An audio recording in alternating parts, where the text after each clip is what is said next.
আপোনালোকে এই অকণমান 10 ছেকেণ্ড 20 ছেকেণ্ড যে ভিডিঅ' ক্লিকবিলাক দি আছে ডাঙৰ একচুৱেল ভিডিঅ'টো কাৰ লগত আছে আৰু মই আপোনালোকৰ চেনেলৰ যোগেদি এটা অনুৰোধ কৰিব বিচাৰিছোঁ মুখ্যমন্ত্ৰী মহোদয়ক চাওক এই 6 মাহৰ আপোনাৰ তেওঁলোকে চব কথাটো আপোনাৰ হোৱাটছআপত ফেচ টাইমত পতা নাই তেওঁলোকৰ ৰেকৰ্ড কল ৰেকৰ্ড চাওক 6 মান্থ লাষ্ট 6 মান্থৰ সিদ্ধাৰ্থ শৰ্মা চাওক শ্যামকানু মহন্ত চাওক সঞ্জীৱ নাৰায়ণৰ চাওক শেখৰ গোস্বামী চাওক আৰু যিমানবিলাক আছে আৰু সন্দীপন গাৰ্গ বুলি এটা আছে বদমাছ তাৰ চাওক সব মানুহৰ চাওক তাত যোৱা প্ৰত্যেকজন মানুহৰ এটা এটা কল ৰেকৰ্ড লাষ্ট 6 মান্থৰ চাওক আৰু জুবিন গাৰ্গ ডাঙৰীয়াক যদি তেওঁলোকৰ হোৱা কথাখিনি যদি ৰিভিল কৰিব নোৱাৰে অসম পুলিচ প্ৰশাসন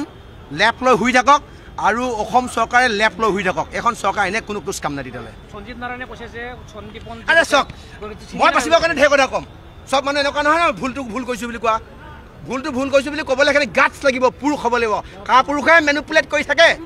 কাৰ পুৰুষে মেনুপুলেট কৰে পুৰুষে কয় বি পুৰুষে কয় যে মই ভুল কৈছোঁ মাৰ কাটৰ তহঁতৰ কথা সেইখিনি ক'বৰ কাৰণে গাটছ লাগিব আমি তালুকি ভালুকি আপোনাৰ হেৰিয়াৰ নিচিনা নাইপি সাপৰ নিচিনা নহয় নহয় সঁচা কথা কৈ জেল খাইছোঁ মানুহ মাৰি জেল খাইছোঁ কেমেৰা মানুহ মাৰি জেল খাইছোঁ আমিতো নাই মই বুলি কোৱা নাই কোৰ্টতো মই জাজৰ সন্মুখত কৈছোঁ মানুহ মাৰিছিলে মাৰিছোঁ মই মোৰ ভাগৰ এডভকেটক কৈছোঁ মিছা কথা কিয় কৈছে মই মাৰিছিলোঁ নাই মই বুলি কোৱা নাই জেল 2 দিন বেছিকৈ খাম সঁচা কথাটো জুবিন গাৰ্গৰ নিচিনা এজন আমাৰ সবৰে মাজত ইয়াত সোমাই আছে সেইজন মানুহৰ লগত ন্যায় নাপালোঁ অসমত আৰু জুবিন গাৰ্গৰকে কোন ডাঙৰ মানুহ আছে ডাঙৰীয়াক যে তেখেতে এই 6 দিন ক'ত আছিল 6 দিন তেখেতে অসমত আছিল নে নাই আৰু আমি বিচাৰিছোঁ তেখেতৰ যোনটো পাছপৰ্ট সেইটো পাছপৰ্ট ৰাজহুৱা কৰিব লাগে তেখেতে ছিংগাপুৰত তেওঁলোকৰ লগত আছিল নে নাই জুবিনদাৰ মৃত্যুৰ লগত যিখিনি অভিযুক্ত তাৰ মাজত সঞ্জীৱ নাৰায়ণ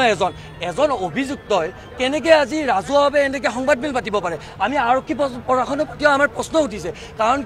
মোৰ যদি এগেইনষ্টত বিৰুদ্ধে কিবা এজাহাৰ থাকি লৈছে মই ৰাজহুৱাভাৱে ঘূৰি ফুৰি থাকিব নোৱাৰোঁ মই কিন্তু এই সঞ্জীৱ নাৰায়ণৰ এই বেপাৰীবিলাকে নিজৰ আইনী যন্ত্ৰটো নিজৰ প্ৰশাসনিক যন্ত্ৰটো নিজৰ ক্ষমতা ব্যৱহাৰ কৰি এনেকৈ সংবাদমেল পাতি তেখেতে ধোৱাটোলৈকে পাঠ সজাব বিচাৰিছে আৰু ফেষ্টিভেল মহন্তৰ কথাটো আমি নকওঁৱে তেখেতক ব্লেকলিষ্ট কৰিলে নহ'ব তেখেতক অনতিপলমে তাৰ পৰা চুচুৰাই আনি ইয়াতে গ্ৰেপ্তাৰ কৰিব লাগে আৰু ৰাইজৰ কাঠগড়াৰে আমাৰ ৰাইজৰ মনৰ প্ৰশ্নবোৰৰ উত্তৰ যি পৰ্যন্ত তেওঁলোকে নিদিব সিদ্ধাৰ্থ শৰ্মা শেখৰ গোস্বামী আৰু এই সঞ্জীৱ নাৰায়ণ আৰু এই শ্যামকানু মহন্তৰ দৰে এই দালালবোৰে যেতিয়ালৈকে আমাৰ ৰাইজৰ প্ৰশ্নৰ উত্তৰ নিদিব তেতিয়ালৈকে আমাৰ প্ৰতিবাদী কণ্ঠ কিন্তু অব্যাহত থাকিব আৰু এটা কথা ঠিক জুবিনদাৰ দৰে আমাৰ হিয়াৰ আমঠুজনে অসমীয়া জাতিৰ অসমীয়া গীত মাতৰ এই অভিভাৱকজনে আজি ন্যায় প্ৰাপ্তিৰ কাৰণে তেখেতে যুঁজি থাকিব লাগে যদি ওপৰৰ পৰা জুবিনদাই চাই আছে এই আত্মাই কিন্তু তেখেতে শান্তি পোৱা নাই কাৰণ যি পৰ্যন্ত জুবিনদাৰ আত্মাই শান্তি নাপাব ন্যায় নাপাব তেতিয়ালৈকে কিন্তু জুবিনদা ঘূৰি থাকিব ইফালৰ পৰা সিফাললৈ কাৰণ কেইজনমান বেপাৰীৰ অৱহেলাৰ কাৰণে আজি জুবিনদা আজি আমাৰ মাজত নাই শ্যামকানু মহন্ত সিদ্ধাৰ্থ শৰ্মাৰ দৰে ব্যক্তিসকলৰ সম্পত্তি বাজেয়াপ্ত কৰিব লাগে সম্পত্তি বাজেয়াপ্ত কৰি কঠোৰৰ পৰা কঠোৰ তেখেতক শাস্তি দিয়াৰ ব্যৱস্থা কৰিব লাগে আৰু এটা কথা ঠিক তেওঁলোকে ছিংগাপুৰত আছিল নে নাই সঞ্জীৱ নাৰায়ণে সেই কথাটো পাছপৰ্টখন ৰাজহুৱা যি পৰ্যন্ত নকৰে আমাৰ প্ৰতিবাদী কাৰ্যসূচী চলি থাকিব আৰু অসমৰ গীত মাতৰ আটাইতকৈ আমাৰ মৰমৰ হিয়াৰ আমঠুজন কেইজনমান এই দালাল ৰূপে ব্যৱসায়ীৰ কাৰণে আমাৰ পৰা আঁতৰি গ'ল আৰু 6 দিন